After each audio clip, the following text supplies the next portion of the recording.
short time before the millennium, I was asked to illustrate scenes from the life of Jesus. The drawings were for a calendar and other items. Eventually, these drawings represented the state of Israel in the International Millennium Tourism Exhibition in London, where they won the first prize. While working on this project, as usual, I researched the relevant texts. It occurred to me that what would really interest me would be to work on a Judaica project. I thought about it, and I realized that the holiday that everybody in Israel is celebrating is Passover. The Haggadah itself explains the connection between the Jewish people and the land of Israel. Bearing this in mind, I began to illustrate the Haggadah. This is the Haggadah and the case it comes in. The front of the case features a scene from the Song of Songs with the corresponding verse surrounding it. I combine the Haggadah with the Song of Songs because that book is customarily read on Passover. The essence of Passover and the purpose of the Haggadah are to fulfill the commandment of "Thou shalt tell thy son." I want to demonstrate our history through as many biblical stories as possible and to explain them visually. Here is one of the opening pages of the Haggadah. The Haggadah is the record-breaking Hebrew book of all times in terms of number of editions. On top of that, the Haggadah is the most illustrated Jewish religious text, much more so than any other traditional Hebrew book. The reason for this is that it is meant for home and family use and not for use in the synagogue. In this drawing, we immediately feel the family closeness of Passover. Psychologists and women's magazines tend to discuss the tensions related to this holiday. Who is invited over to whom? Who sat next to whom? Who will sit next to whom? All aspects of food and recipes, gifts, etc. The various Seder signs appear at the beginning of the Haggadah and reappear alongside the text in their respective places. These signs simplify things for the reader and indicate when to do what. We were slaves unto Pharaoh in Egypt. This is an important scene that unfortunately repeats itself throughout Jewish history. Indeed, in my Haggadah, I have linked two periods in Jewish history, the Holocaust and the period of slavery in Egypt. The teachers of Bnei Brak in those days sat together and planned the uprising against the Romans, while their pupils stood watch outside.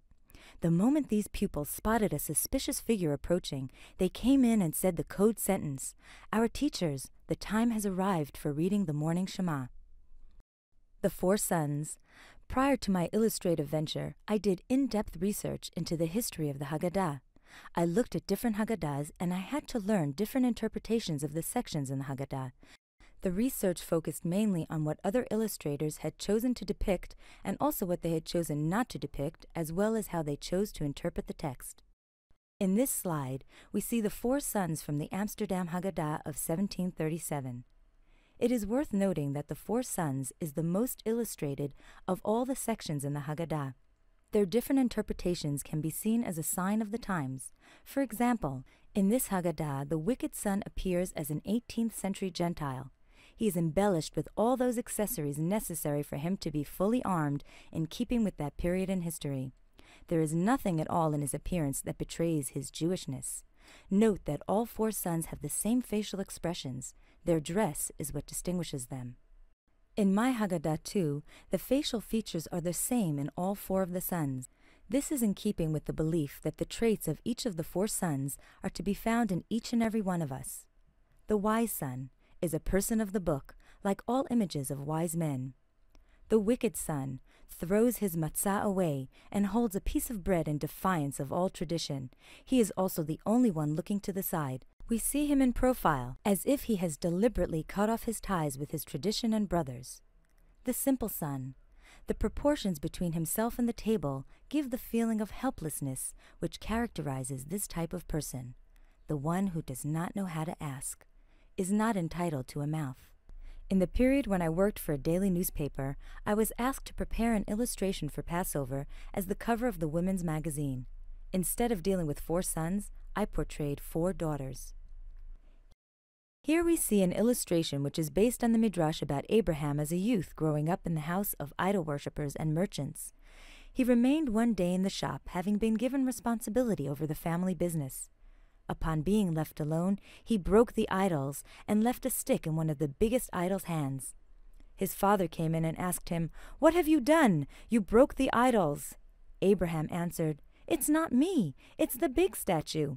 The father said to Abraham, "Both you and I know that the idol could not have broken the others." Abraham uses this opportunity to ask his father if these are not the same statues he believes to be gods. This scene has been deliberately chosen as a testament to the fact that Abraham was the first monotheist. The biblical story of Abraham learning of Isaac's forthcoming birth is depicted in this scene.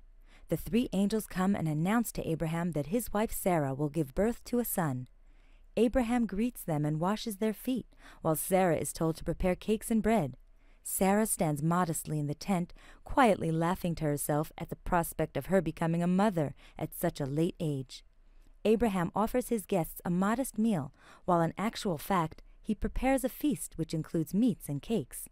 From this story we learn the moral message: say a little and do a lot. I wish to bring to your attention the phrase, "let my people go." In the Bible, there is an addition to this phrase, "that they will worship me." I have chosen to concentrate on the historical message of freedom as a general concept and not specifically on the religious message of freeing the children of Israel from slavery in ancient Egypt. The giving of the Torah.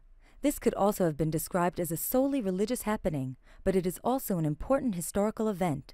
The receiving of the Torah is part of the formation of the children of Israel as a nation with its own moral stature. The sages say that everyone stood in silence, both human beings and creatures.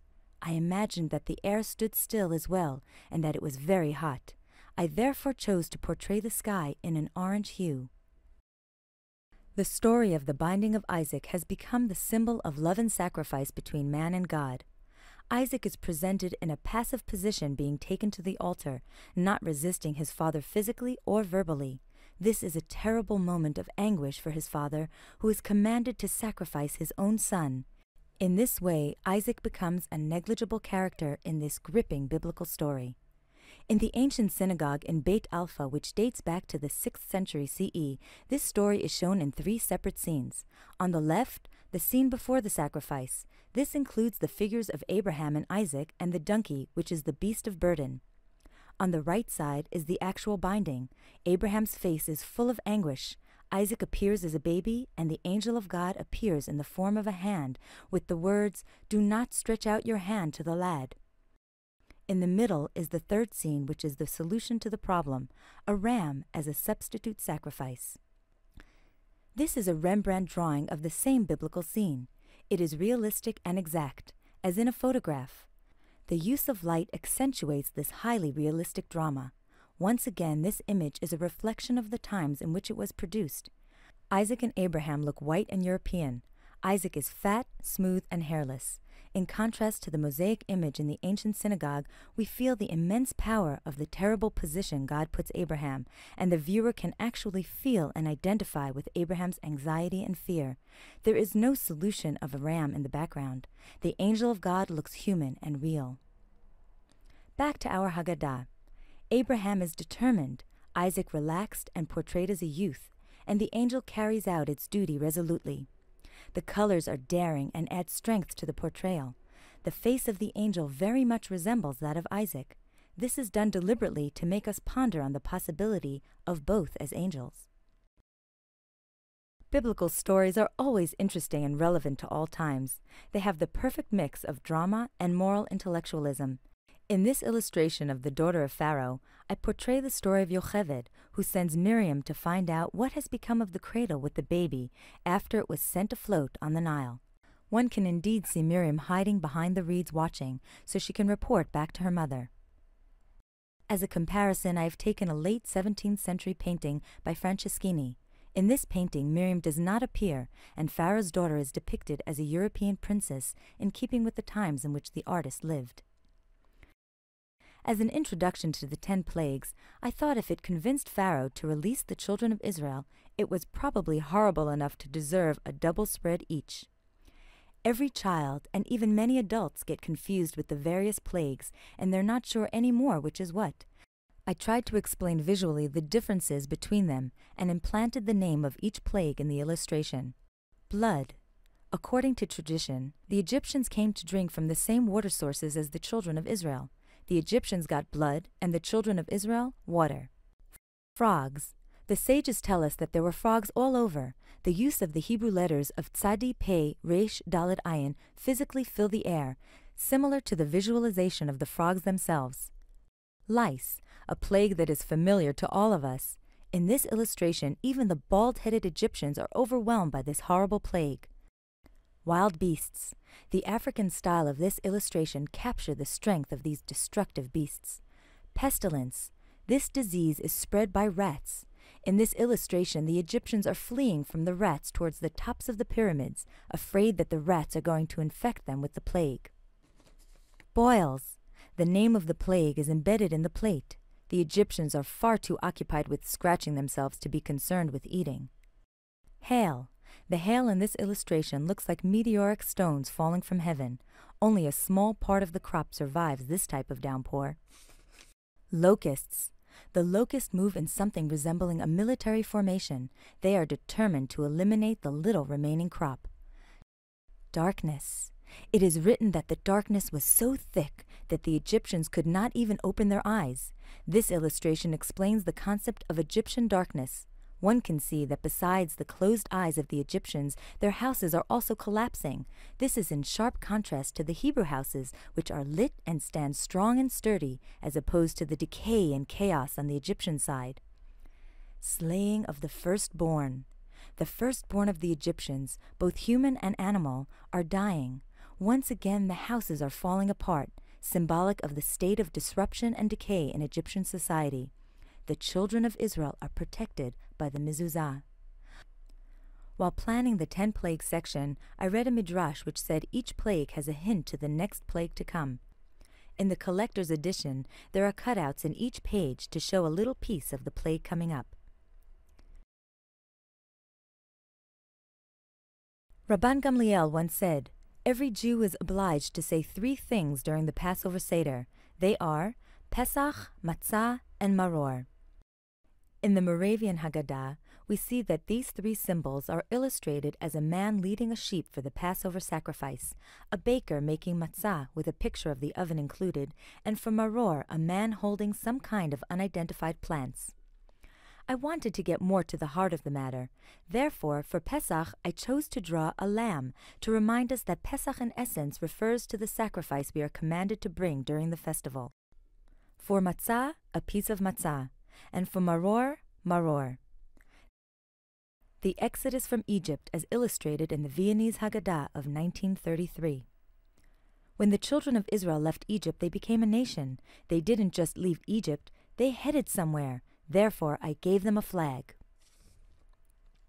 Next year in Jerusalem. Here we see the temple as a European Christian church. It is a splendid building fitting anyone's imagination of architectural grandeur, with the fashions and taste of its period in history. The same thing is true for this illustration, which comes from the Amsterdam Haggadah. I was inspired by the famous song, Jerusalem of Gold, for this illustration. The various types of buildings in Jerusalem appear in the background.